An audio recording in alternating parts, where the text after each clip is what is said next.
Hello guys, welcome to the channel for the merchants of NIA. I'll be making some analysis on the possible price position for NIA in the coming days and weeks.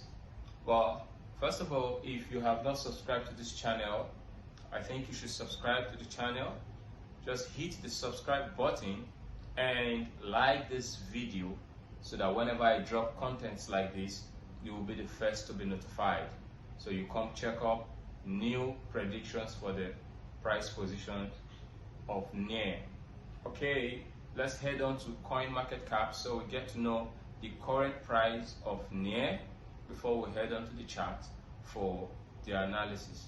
On CoinMarketCap, currently NIA protocol is at $7.1. That's the current price of NIA. And on the chart, I'll be using three charts for this analysis: the 4 hours chart, the daily chart, the 1 day chart, and the weekly chart.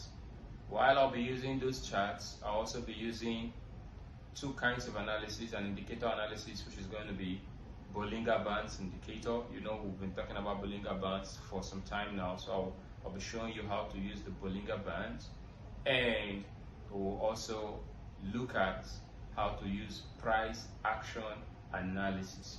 All right, let's head on to the charts. Okay, merchants, here is the NIA USDT 4 hours chart, and we'll be using the Bollinger Bands indicator for this analysis. First of all, I still believe you know what the Bollinger Bands indicator is used for. I prefer using it for intraday trading because it's good at handling shorter time frames. You can analyze it clearly in shorter time frames because you get more candlesticks forming and the patterns get clearer and smaller time frames. When it gets to daily time frame, weekly time frame, I think the Bollinger Bands is not a good indicator unless you're looking at holding the asset, just buying and holding for a long term, probably 3, 4, 5 years or more, then that could be used. But in a case where you want to do a day-to-day trade, an intraday trade, then the 4 hours time frame, the 1 hour time frame is good. You make your analysis on all of the charts, like let's say the 4 hours time frame, the daily time frame, and the weekly time frame, and then you place your chart for the day. Now for this case here, we find out that on the Bollinger Bands, you know, the upper band and the lower band are the blue colors, while the middle band is the red color. And like I told you earlier in one of our articles on Bollinger Bands are not used to predict direction of the market, but it's used to wait for proper triggers using the strategies, the trading strategies that you have with the Bollinger Bands. The two strategies are the Bollinger squeeze and the Bollinger Bands. Now let's look at where we have some potential squeeze here. On the 6th of September, there was a squeeze. If you check that, well, this point here, there was a squeeze there. On the 6th of September, within the 6th and the 7th, there was a squeeze.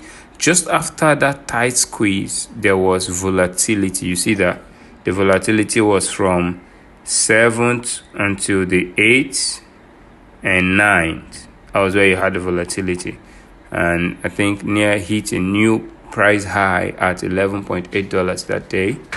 Okay, now just after that, remember what I told you, the bounce off strategy. Once you see price staying too long on a band, either the upper band or the lower band, be ready for a bounce off. In this case, it was staying on the upper band from this point until this point, and then the bounce off came. It left the upper band, walked through the middle band to the lower band. When it tested the lower band, it went back up again to this other point, and then you know the bounce off continues. This bounce off continues. You can always predict that there's going to be a bounce off, but what Bollinger Bands will not do is tell you when the bounce off will take place. In my last analysis, I told you something about the bounce off that was going to be happening at this region. I think the market was around this area, and I told you should be expecting a bounce off, and the market is still trailing on the lower band. See when it's about bouncing off.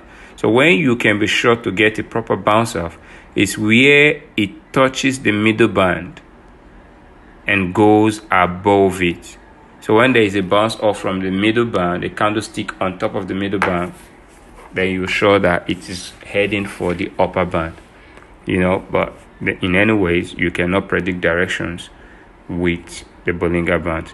Okay, so far, this is what we have for the 4 hours chart. And on the Bollinger Bands, now let's look at if there is a squeeze. There is no proper squeeze, you see. There is no squeeze as small as the squeeze we had on the 6th of September, before we had that volatility. So here, there are no tight squeezes, so we should not be expecting a breakup very soon. But I think very soon we're going to have a very tight squeeze here. Let's see, between now and the 21st of this month, we're going to have a squeeze on this chart that will lead to some volatility. All right, before then, let's just believe that we're going to have price heading for the upper band because it has trailed on the lower band for quite some time. All right, that's that. That's the Bollinger Bands situation. Now let's look at the daily chart. Let's go to the daily chart. So on the daily chart, this is what we get. On the daily chart, you see how price has moved. There was a squeeze at this point.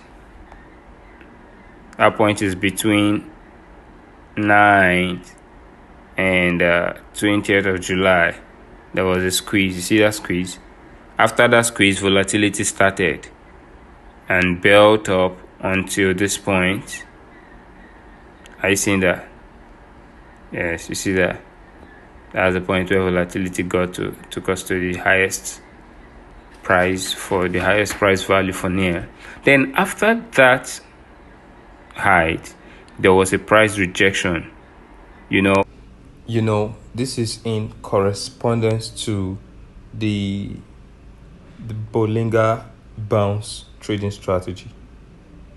So, but nevertheless, the price of near is going to stay within the range of $7.5 to $8 between this time and the 16th of October, being Saturday. So at the end of this week, we should see the price of near within $7.5 to $8.